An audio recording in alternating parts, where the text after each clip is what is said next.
dari Melin Yenusi dan Elizabeth Beth Simbolon. Pertanyaannya seperti ini, pendeta. Apakah perempuan boleh ke gereja beribadah atau berbakti kalau ada datang bulan? Terima kasih, silakan pendeta. Silakan Pak Pendeta. Terima kasih, selamat hari Sabat untuk semua pemirsa dan juga kepada Meilan Yenusi dan Elizabeth Betts Simbolon. Saya duga pertanyaan ini didasarkan atas pengetahuan yang bertanya tentang Alkitab, khususnya Perjanjian Lama, di mana ada aturan-aturan tertentu bagi bangsa Israel pada saat mereka mengalami suatu keadaan tertentu, maka mereka akan dinyatakan najis untuk sekian hari atau sekian waktu lamanya. Salah satu di antaranya adalah yang tertulis dalam Imamat pasal yang ke-15.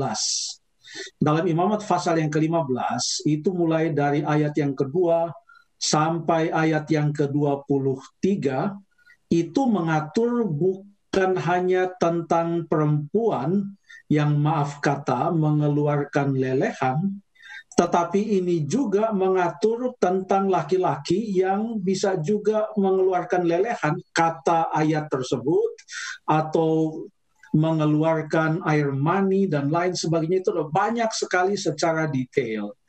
Pada intinya atau garis besarnya, pada hal-hal seperti ini, maka perempuan atau laki-laki tersebut akan dinyatakan najis. Dalam pasal itu mengatakan selama 7 hari. Jadi kalau najis selama 7 hari, artinya dia tidak boleh dulu berbaur dengan orang lain, karena menurut ayat itu panjang, jadi kita tidak baca. Mengatakan bahwa kalau orang lain kena dia punya baju dan lain sebagainya, maka orang itu juga akan najis. Najis dalam arti secara ritual, bukan artinya terus ada kotor dan lain, tetapi semua hal ini, yang detail ini yang diatur di dalam Perjanjian Lama tentang hal kenajisan, di mana untuk kenajisan tersebut ada masa di mana kenajisan itu berakhir dan orang itu dinyatakan tahir.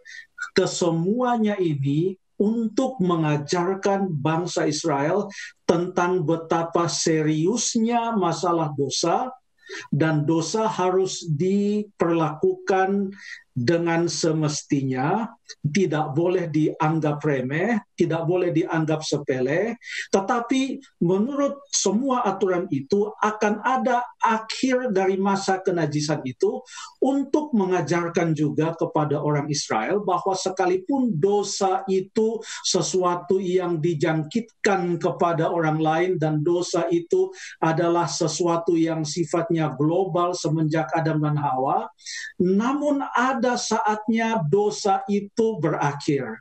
Itulah sebabnya di dalam kesemua aturan itu, khususnya di Imamat pasal 15 tentang laki-laki maupun perempuan yang mengeluarkan lelehan, semuanya itu begitu selesai masa kenajisannya, maka untuk pentahirannya, maka di sana akan diadakan korban-korban tertentu yang disebut dengan korban penghapus dosa untuk mengadakan pendamaian. Jadi jelas, ini semua adalah ilustrasi untuk menekankan betapa seriusnya dosa. Dan seseorang biarlah betul-betul memastikan bahwa ia mempunyai suatu hubungan yang baik dengan Tuhan pada waktu ia datang menghadap Tuhan. Itu pelajarannya bagi kita sekarang ini. Ada beberapa ayat dalam Perjanjian Baru yang memberikan kepada kita sebuah gambaran tentang bagaimana caranya atau bagaimana kita bisa datang beribadah atau datang menyembah Tuhan.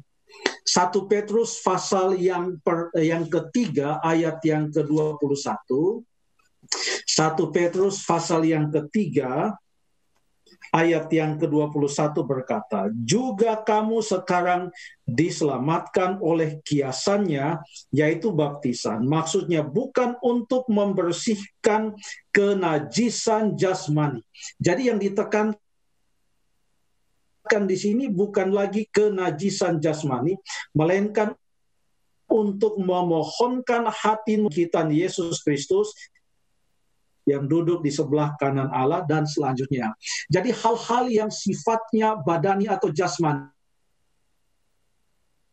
seperti kenajisan pada saat mengeluarkan lelehan yang diatur dalam Imamat pasal yang ke-15 untuk mengajarkan betapa seriusnya dosa dan hanya Yesus Kristuslah yang bisa mengatasi dosa.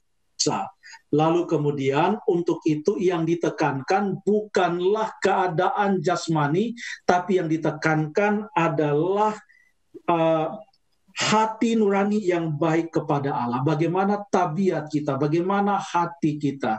Kita harus datang dengan hati yang bersih. Itu yang ditekankan di sana. Sehingga di dalam 1 Timotius pasal yang kedua juga, kita boleh baca ada satu petunjuk juga di sana dalam 1 Timotius pasal yang kedua ayat yang ke-8 dan bahagian yang pertama dari ayat yang ke-9 karena itu adalah sambungan dari ayat yang ke-8 mereka satu bahagian. Oleh karena itu aku ingin supaya dengan menadahkan tangan yang suci, apa artinya? Ini bukan masalah cuci tangan, artinya tanpa marah dan tanpa perselisihan, demikian juga hendaknya perempuan. Lalu ada ayat selanjutnya tentang anjuran bagaimana seharusnya perempuan itu berdandan secara pantas, sopan, dan sederhana.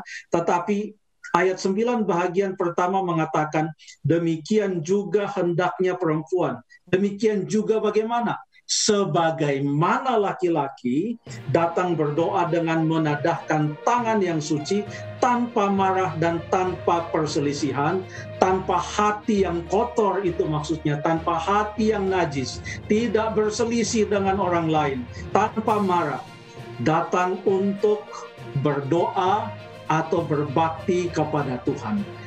Tuhan Yesus juga mengajarkan dalam Matius pasal yang ke-5 ayat yang ke-23 dan ayat yang ke-24 yang mengatakan, sebab itu jika engkau mempersembahkan persembahanmu di atas mezbah dan engkau teringat akan sesuatu yang ada dalam hati saudaramu terhadap engkau, tinggalkanlah persembahanmu di depan mezbah itu dan pergilah berdamai dahulu dengan saudaramu, lalu kembali untuk mempersembahkan persembahanmu itu. Jadi untuk menjawab pertanyaannya, apakah perempuan boleh ke gereja beribadah atau berbakti kalau ada datang bulan? Maka jawabannya adalah kalau ia bisa dan mampu, tidak lemah secara fisik dan sukar ke gereja, mengapa tidak datang ke gereja dan kita memelihara hubungan yang baik dengan Tuhan. Itu yang terpenting. Terima kasih banyak.